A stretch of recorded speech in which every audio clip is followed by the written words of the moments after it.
in my circle? Who the one who be the snakes? Who gon' fold up under pressure? Who gon' understand the stakes? Who gon' wait to get their food to try to take from off my plate? Who the love? Who gon' understand I'm hurt? Who gon' love me unconditionally and try to make it work? Who gon' party once I'm gone and shed a tear once I'm in dirt? I ain't asking for too much, I'm trying to understand my worth. Welcome to the next episode of Give Me My Crown podcast. Give Me My Crown podcast. We back at y'all with another episode of the Give Me My Crown podcast. My name is Antonio. My name's Keith. And as we told y'all probably a couple weeks ago, as y'all know, InvestFest, or we did a pre-InvestFest podcast. It's going to be a quick podcast, just kind of about our take on InvestFest. Obviously, we went to InvestFest last week, last Saturday and Sunday. InvestFest was in Atlanta this year again. Go ahead. Go first, man. I'm going to make this simple, and we can go into it. One name, Ian Dunlap.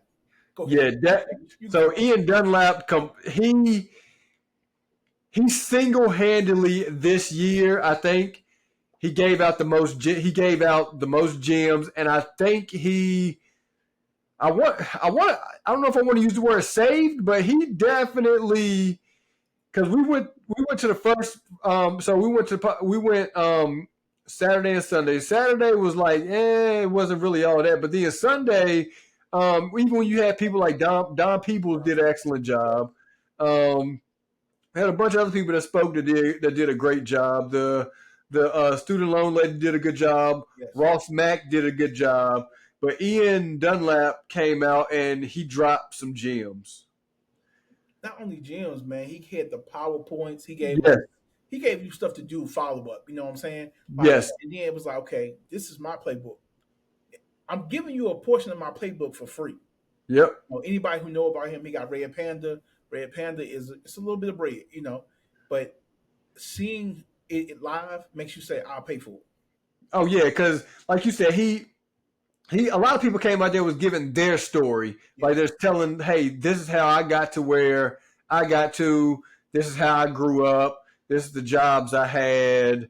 This is the businesses I ran. But Ian came out and said, hey, his words were something like, I'm about to give you the blueprint, take out your phones and take notes. And he essentially, like you said, put a PowerPoint on the screen.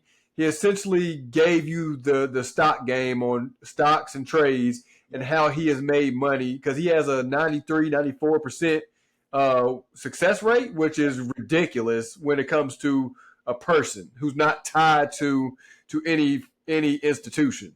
Yeah. And I'll say this, man, about the whole event, though. Like, if you went last year, some of the stuff you feel like, that's basic. But Ian took it to another level to say, okay, if you're trying to progress, this is what you need. All right. Yes. Stock market is set up not to fail, but to win. And like he said, you can't go against the stock market. You got to go with the stock market. Yep, that's true. And because he compared it to Vegas, the house always wins. Yep. So the stock market is the house. They are going to always win because they're too big to fail. And he said something I thought was profound, man. And we've known this for the longest. He said if two companies are invested in any company, they're going to win. So you need to follow them to invest in these companies. I was like, yo, we've been so busy trying to bet against them. Yep. To bet with them. I said, exactly. I got it. Blueprint.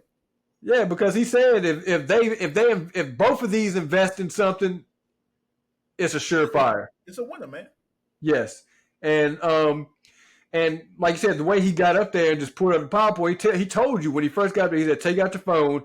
Every screen that he felt was important, he told you to take a picture of the screen. Yep. And then obviously I came back. I took a picture of the screen. I came back. I created my own PowerPoint. And even some of the stuff he talked about in my PowerPoint, I went into further detail about what he meant about some of the things he was talking about. I tell you, man, it changes a different level of motivation. Like, I hate theatrics, right? I do. But when this man came out, I was like, it got you hyped for what he's going to present. Yes. It's so blunt. It's so genuine. Like, listen, you broke because you want to be broke. And if you follow, all right, 3 years from now, 5 years from now, you're going to be in a different place. Yep. And I think the thing I took away, and I say this all the time, I tell you this, we one play away, right? That man said you 10 trades away from changing your life. Only 10. 10, bro. I said, I got it. And when you think about it, if you look at him, it's true. Look at it. He predicted Nvidia. He Yep. predicted Tesla. Yep. Like he's predicted these major jumps in the stock market. Yep. He predicted GameStop when Wall Street Yep. Bets did it. So it's like Yep. he ain't been wrong. Yeah, he ain't been wrong. And like you said, I think his demeanor, you could tell he's genuine about helping people and genuine about the information that he's putting out. Because, like you said, what he gave us, what he charges for Red Panda, is he charges a lot of money.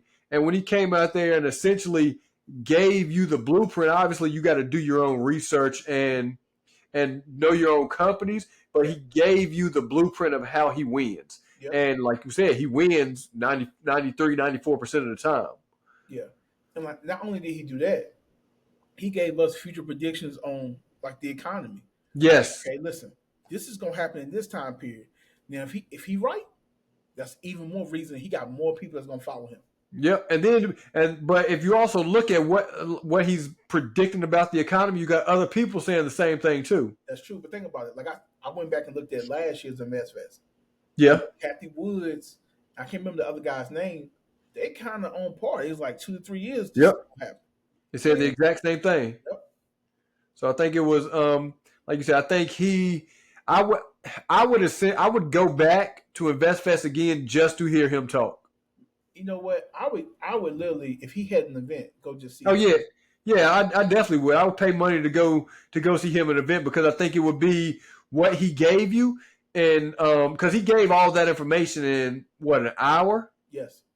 So I think if he hosted an event, I would definitely pay to go to it because if he gave all that information in an hour, imagine how much further he could break it down in a 1 or 2 day event. Exactly.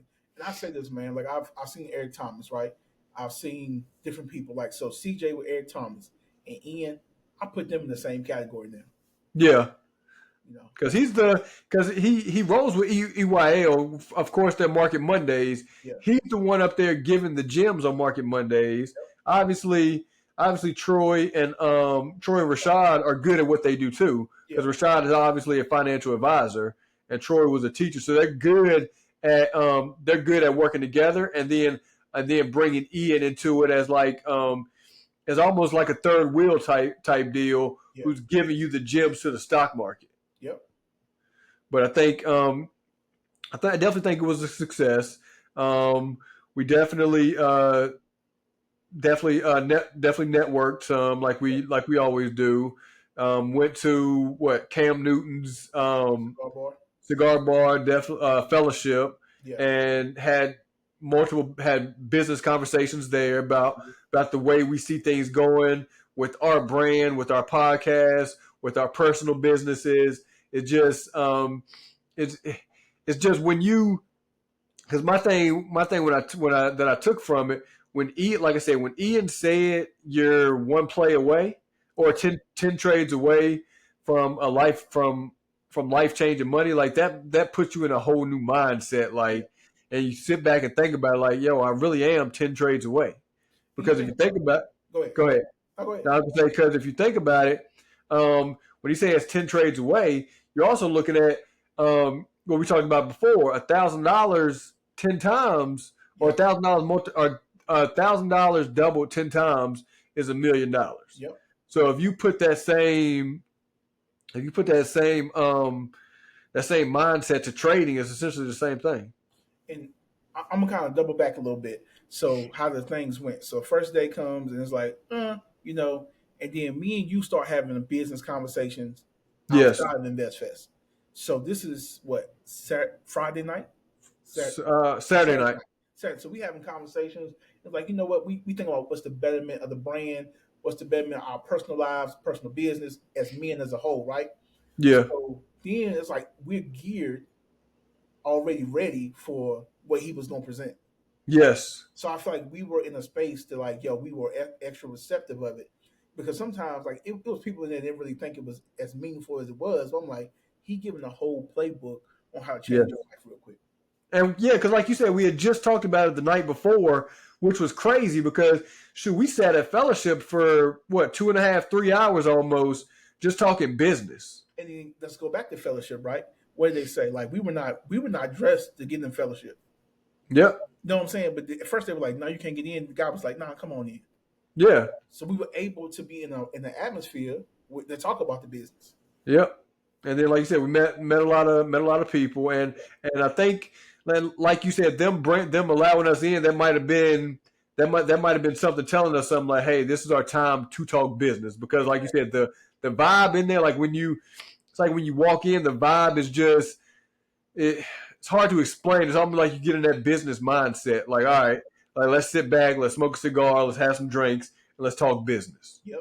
And like you said, we was talking business for 2.5, 3 hours straight. I know. Then we left there and talked more business. Yeah, exactly. In that mode, yeah. But yeah, I think it was a success. Be interesting to see who's coming next year and where it's going to be at. I think 50 Cent was also there this year. He spoke good. I think that may end up changing the next year because 50 Cent reposted on his Instagram that he wished they would bring it to Shreveport, which is I think Shreveport, Louisiana. Yep. And they then commented on it saying maybe next year we'll change spots. Essentially, so this is the negative of it. I think they have to. Like yes, being there last year, 20,000 people strong showed up. Yep. This year it was not as packed. Yes. I honestly feel like because it's in the same city. I think when you move the information around.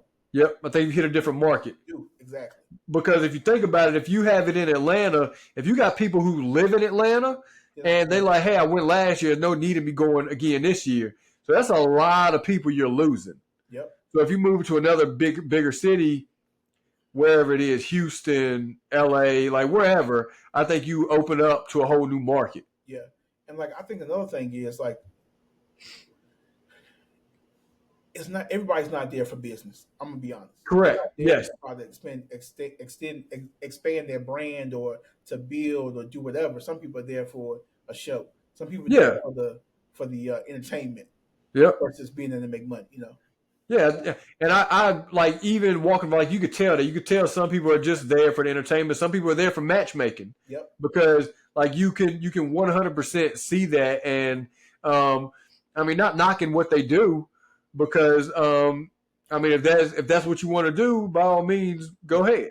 But like I said, my biggest thing for going is trying to better myself as a person and as an entrepreneur. Yeah. Because I think everybody that got up there said it. In order to expand, you have to first you have to build a brand. You have to build your brand.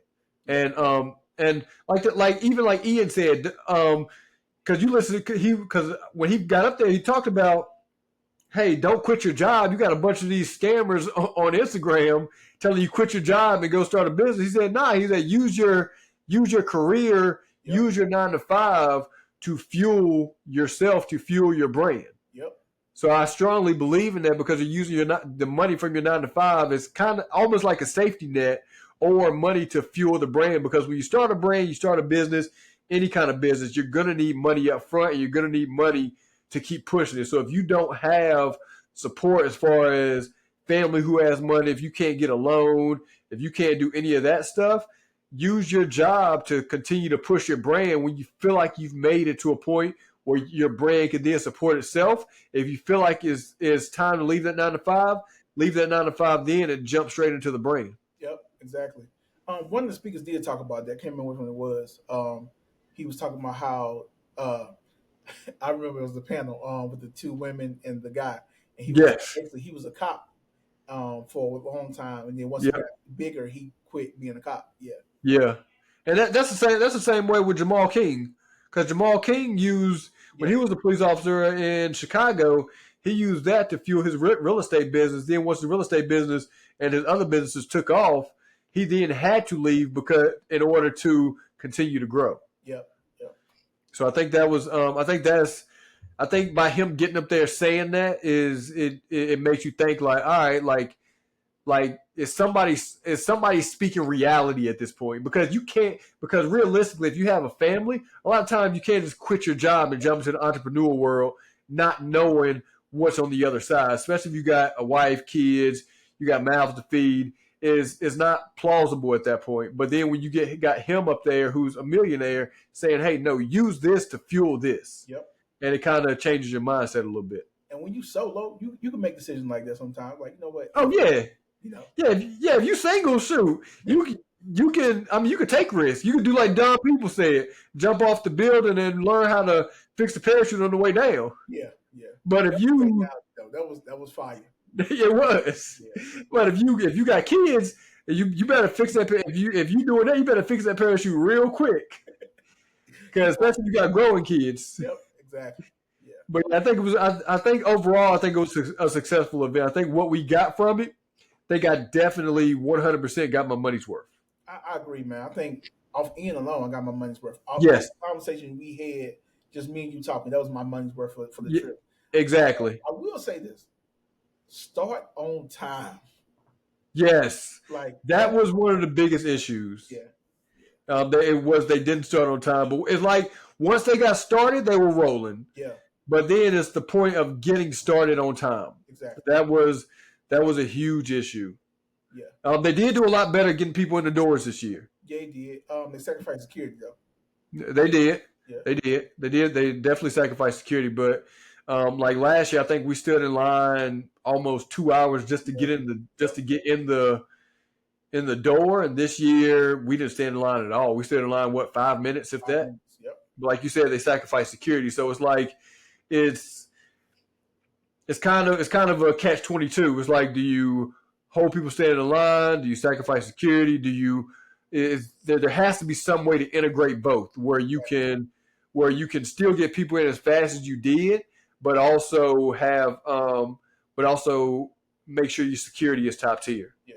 And I will say one thing about going to this event: make sure you vet who you talk to, because there are scammers at these events as well. Oh yeah, we met somebody, and they tried to pitch us, essentially telling you can make money just like an IUL makes money, or they essentially compared it to an IUL, but they said it wasn't an IUL. You can make money a lot faster, and there was zero risk involved. Anytime you hear zero risk, you know it's a scam. Yes. Because I told the lady, I said, no, there's always, no matter what, there's always some risk involved. She said, no, with this one, there is zero risk involved. And when you hear that, it's like, all right, I know there's nothing that's going to give me zero risk. Even putting your money in the bank, there's not a zero risk. Exactly. So when she said zero risk, I'm like, yeah, no, I ain't got nothing else to say to you. I'm good. Yeah. So I just feel like overall it was a good event, like we said. I just feel like they got to move it. Yes, like you said, to open up a whole new market. Because also, I think the thing is, if you don't know what InvestFest is, you're not gonna know what InvestFest is. Yeah, that's true. Yep. So when you advertise it in Atlanta, people say, okay, like the InvestFest, I wonder what this is about. They start doing their research, seeing what it's about. But if you got people in Houston who have no idea what InvestFest is, they're never going to know. But if you move the show to Houston, you then open up a whole new market, because people are looking like, hey, this show is coming here called InvestFest. I wonder what it is. Yeah. Then they're going to start doing their research, be like, oh, this is what it is. So I think by moving around like that, you open up new markets. Yeah, you put more money in your pocket. Yeah. Yep. But yeah, I think this, like I said, I think it was a success. We did talk about how we're going to change we're going to have some changes coming to the podcast, but we're going to talk about that in probably our next podcast. We're going to kind of go into detail about how those changes are going to come about, but we think believe y'all are going to like it, and we think it's going to be good for the brand and good for everybody involved. Yes, and we're going to make the changes going to be good. It's going to be transition periods between every change, but it's going to be for the better. Yeah, we think once we get it rolling, it's going to flow. And like I said, we're trying to get to a point where everybody's eating. Yes, sir. We want everybody to eat. So, because like we learned at InvestFest, they said it multiple times. You go further, you can go far, you can go far, you can go fast by yourself, but you can go further together. And we think together we can we can continue to build this brand and continue to grow off our brand, allow other people to build off of our brand. Yeah. We're going to give people a sneak peek. We'll make them wait. What are we going to do? We're gonna just That's up to you. Huh? You said what? That's up to you. Go ahead. So look, we going the first little thing that's going to change, right, is, I'm going to be in and out of the podcast. Some episodes I'm in, some episodes I'm out. And you will see the flow change, but it's going to be for the better. That's the first small change, And just know we've been partners. We've been together since we was 4. Yeah. Yeah. So I think that's a good I think that's a good intro into it. And then, like I said, next podcast we'll kind of go into detail about how we're going to change. And like we said, I think y'all gonna like the changes. We think it's gonna bring about good things. It's gonna help us grow the brand faster together. Exactly. Yes. You got anything else as far as? No, man. They're gonna see the changes, man. They're gonna see they're gonna see everything happening. So it's coming. All right. So as we always tell y'all, this is more than a podcast. We handing out crowns. Hand them out. Who the lover, who the hate? Who the realest in my circle? Who the one who be the snakes? Who gon' fold up under pressure? Who gon' understand the stakes? Who gon' wait to get they food to try to take from off my plate? Who the love? Who gon' understand I'm hurt? Who gon' love me unconditionally and try to make it work? Who gon' party once I'm gone and shed a tear once I'm in dirt?